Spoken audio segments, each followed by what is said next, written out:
پہلی چیز یہ کہ جس چیز سے ہمیں نفرت ہے وہ کوئی شخص نہیں ہوتا، وہ عمل ہوتا ہے جو اس شخص نے کیا ہوتا ہے۔ جب اللہ کے لیے محبت اور اللہ کے لیے نفرت ہوتی ہے تو محبت اور نفرت کا تقاضا یہ ہوتا ہے کہ اس عمل سے جو کہ وہ شخص کر رہا ہے اس سے نفرت ہے۔ اگر وہ شخص وہ عمل چھوڑ دے تو اس شخص سے کوئی ہمیں نفرت نہیں ہے، وہ ہمارا ویسا ہی بھائی ہے جیسا وہ پہلے تھا۔ نفرت اس عمل سے ہے، اس شخص سے نہیں ہے۔ یہ چیز اگر ہم اپنے ذہن میں بٹھا دیں تو بہت سی چیزیں آسان ہو جائیں گی۔ کسی کے ساتھ بھی اگر بغض رکھنا ہو تو بغض اس عمل سے ہوتا ہے جو کہ اللہ کو ناپسندیدہ ہوتا ہے، شخص سے نہیں ہوتا۔ اگر وہ شخص اس عمل کو چھوڑ دے تو وہ شخص اتنا ہی کلمہ گو اور اتنا ہی ایمان والا یا شاید اس سے زیادہ ہے، کیونکہ اب تو اس نے توبہ کر لی، جو کہ آپ اپنے آپ کو سمجھتے ہیں۔ توبہ کے دروازے کبھی بند نہیں ہوتے، ہمیشہ کھلے رہتے ہیں۔ اگر کوئی شخص سچی توبہ کر لے اس کو لیوریج دینی چاہیے، ہمیشہ دینی چاہیے، اس کو جج نہیں کرنا چاہیے۔ پہلی بات تو یہ۔ دوسری بات یہ کہ سزا دینے کا حق کسی فرد کے ہاتھ میں نہیں ہے۔ ہم یہ نہیں کہہ سکتے کہ میں غیرت جو ہے وہ بہت زیادہ آگ ہو گئی تھی تو اس لیے میں نے اس کو یہ کر دیا۔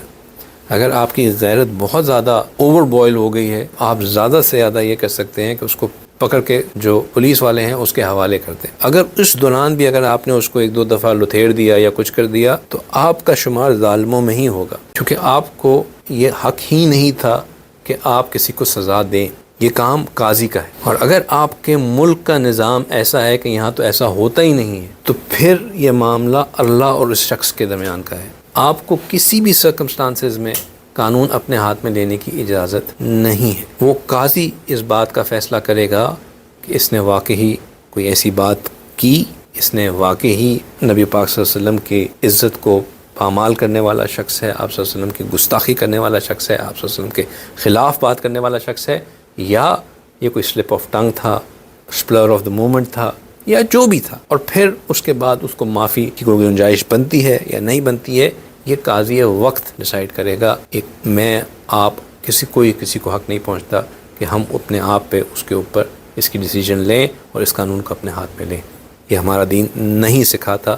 میں کیٹیگورکلی یہ بات کہہ رہا ہوں کہ اگر کسی ایک صاحب سے کوئی ایسی بات منہ سے نکل جائے جو کہ ادب کے خلاف ہو، ایک بات کرنے کا ادب ہوتا ہے۔ آپ صلی اللہ علیہ وسلم کے بارے میں، صحابہ اکرام رضی اللہ تعالیٰ عنہ اجمعین کے بارے میں، امہات المومنین کے بارے میں، ان تمام عظیم ہستیوں کے بارے میں بات کرنے کا ایک ادب کا طریقہ ہے۔ اگر کسی نے بات کرتے ہوئے اس ادب کو خیال نہیں رکھا اور کوئی کیجولی کوئی بات کر دی یا کوئی ایسی بات کر دی جو کہ ان کے شایان شان نہیں تھی، تو اس کے اوپر ڈائریکٹ یہ فتویٰ نہیں لگایا جا سکتا کہ یہ گستاخ ہے۔ چونکہ آپ سیاق و سباق دیکھیں گے، آپ دیکھیں گے کہ یہ بندہ دن رات دین کے کام کرنے والا ہے، آپ یہ بندہ مسلسل اس کوشش میں لگا ہوا ہے کہ لوگوں تک جو حق بات ہے اس کو پہنچایا جا سکے، جو دین کی تعلیمات ہیں ان کو پہنچایا جا سکے، جو اس نے اللہ سبحانہ تعالیٰ نے اس کے کام کو قبولیت بھی دی ہے، ایک ریچ دی ہے، اور ایک لوگوں تک پہنچانے کا اور لوگوں کے دلوں میں ایمان کو اجاگر کرنے اور دین کو پھیلانے کا سبب بنایا ہے۔ اور ایک انسیڈنٹ کے اوپر جہاں پہ ان کانٹیکسٹ اسی مجلس میں اس نے کئی اور اچھی باتیں کی ہوں، اور اس میں سے ایک بات کو پک کر کے یہ کہہ دینا کہ یہ گستاخ رسول ہے، اس کے اوپر جو ہے وہ 295B کا فتویٰ لگ جانا کیس لگ جانا چاہیے، یہ بیوقوفی ہے۔